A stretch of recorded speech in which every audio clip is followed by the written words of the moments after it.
Hello, and thank you to the moderators and to SAGES for inviting me to present this afternoon. As a resident with an interest in education and interoperative teaching strategies, it is truly an honor to share my experiences with you. And I have no disclosures. So today I will be sharing my perspective on interoperative teaching, and given it is a session on obtaining the critical view of safety, some of the work I will present will be reflective of learning during laparoscopic cholecystectomies. But I also wanted to present a broad view of education and some ways which we can improve learning in the OR. In preparing for this discussion, I started by asking, what are my opinions of interoperative teaching? And I found myself with a unique perspective. As a clinical fourth-year surgery resident, I am definitely a learner first, but I find myself playing the role of teacher more and more frequently. And soon I will be making the transition from learner to more of a full-time teacher. Therefore, I will be providing my perspective as a learner first, but as a teacher as well. So, a bit of background on the situation at hand. The past 2 decades has seen a significant shift in surgery resident education. Stricter regulations regarding duty hours, increased surgical complexity, and the heightened patient acuity all contribute to an environment in which residents have to learn more in less time. Conscious efforts to improve teaching have resulted in great advances in the field of surgery education, but we still fall short, with 30% of residents lacking confidence to perform autonomously after graduation, and 21% of fellowship directors assessing graduates as underprepared for the rigors of fellowship and practice. It is evident that all opportunities for education must be utilized, including the classroom within the OR. The increased complexity in the setting of limited time necessitates a change in practice. Serendipitous learning, a tenet of the past, is no longer sufficient, and strategic teaching must be utilized. So, where are we missing the mark, and how can we educate more strategically? How can we make our teachers more effective instructors? And more often overlooked, how can we make our learners more receptive to teaching? Take Marcia here. I honestly believe she would have caught that ball had she known what was coming. Perhaps we were teaching residents without giving them the warning to be receptive. In order to get to the root of the problem, I sought out information from a group of folks on the front lines, my co-residents. Over and over again, I received the same request. We want more feedback. With that in mind, we sent a questionnaire to our residents. As you can see, most of them are either unsatisfied or ambivalent about the feedback they receive in the OR. And that's not a local problem. Year after year, the ACGME resident survey reveals that residents across the nation desire better feedback. Interestingly, upon asking our faculty of their opinion, they all seem surprised and even offended that residents are dissatisfied with the feedback, claiming that they provide sufficient and frequent feedback in the OR. So we determined we had a problem, with the residents thinking that they didn't get enough feedback, but the faculty thinking that they provided enough. So who was right? We decided to investigate further, but instead of yet another survey, we elected to be more objective and review intraoperative video to investigate the opinions of residents and faculty on feedback in real time. So briefly, we took a video of a laparoscopic cholecystectomy, isolated 10 minutes of video around obtaining the critical view of safety, and then transcribed the dialogue. In order to understand what was going on both intracorporally and in the OR, we synced the video. Here is a brief clip.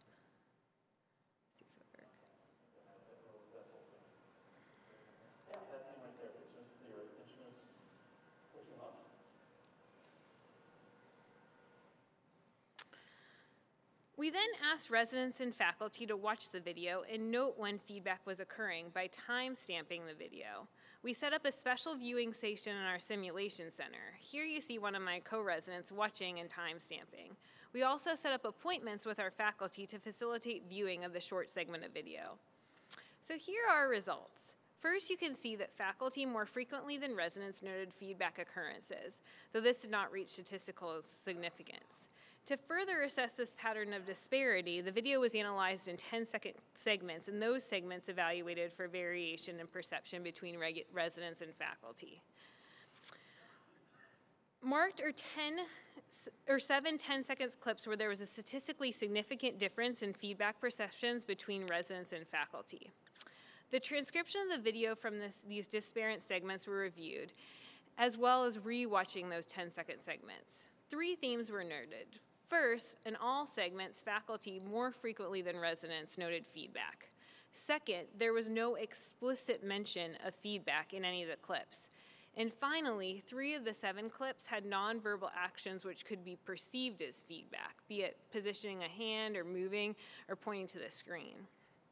And here are the transcriptions from those 7 isolated clips, which faculty were more likely than residents to note an interaction as feedback. Stars note the nonverbal feedback interactions. Further, all verbal interactions are encouraging in nature. So perhaps faculty perceive words of encouragement, be it keep doing what you're doing, I like that move there, as feedback, whereas residents desire more explicit dialogue in their feedback interactions. So we found that residents feel that they don't get enough feedback, and attendings are likely to perceive the interactions that they have as feedback. So what can we do to get everyone on the same page?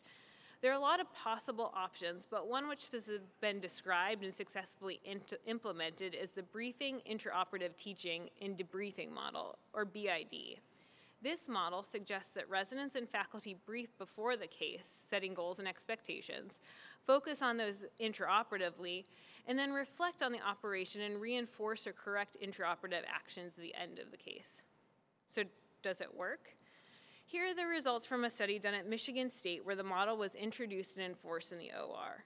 Globally, the residents had a more positive opinion of their feedback interactions. And specifically, residents stated that they felt attendings more frequently went through the steps of the operation they were unfamiliar with. They were asked to self-reflect and go over things that could have gone better.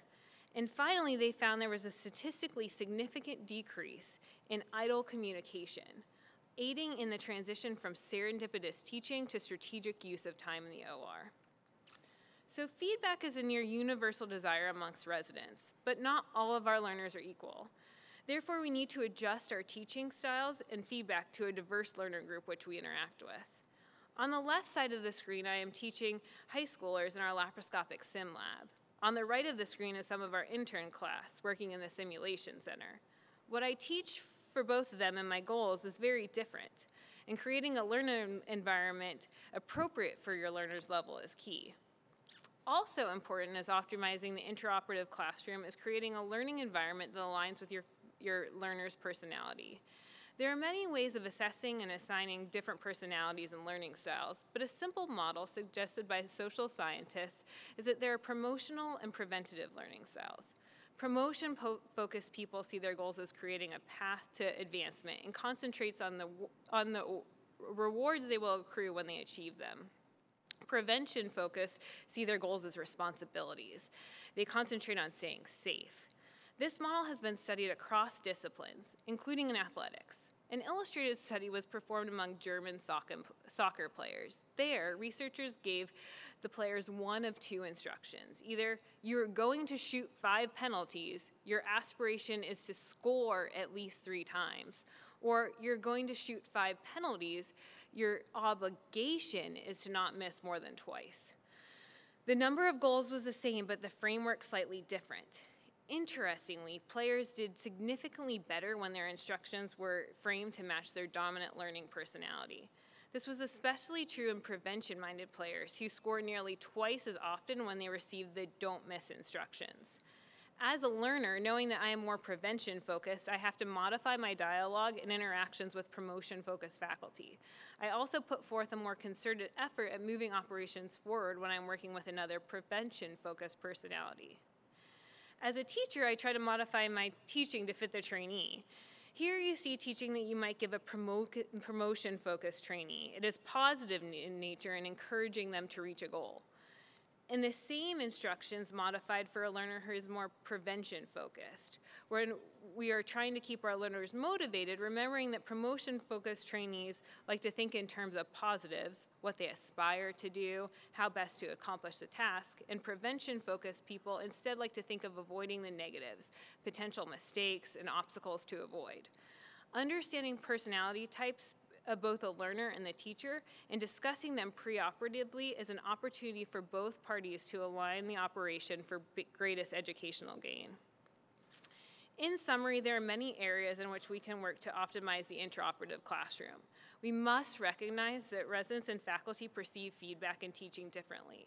Preparing the learner for feedback and teaching helps bridge the perception gap, and utilizing tools like the BID model can help achieve these goals with little additional time or training. Also, knowing your personality type and that of your learner optimizing the environment. When there's a struggle between the learner and the teacher, be cognizant that discordant primary learning styles may be at play. I would not have been able to do this work were it not for many people at the University of Michigan.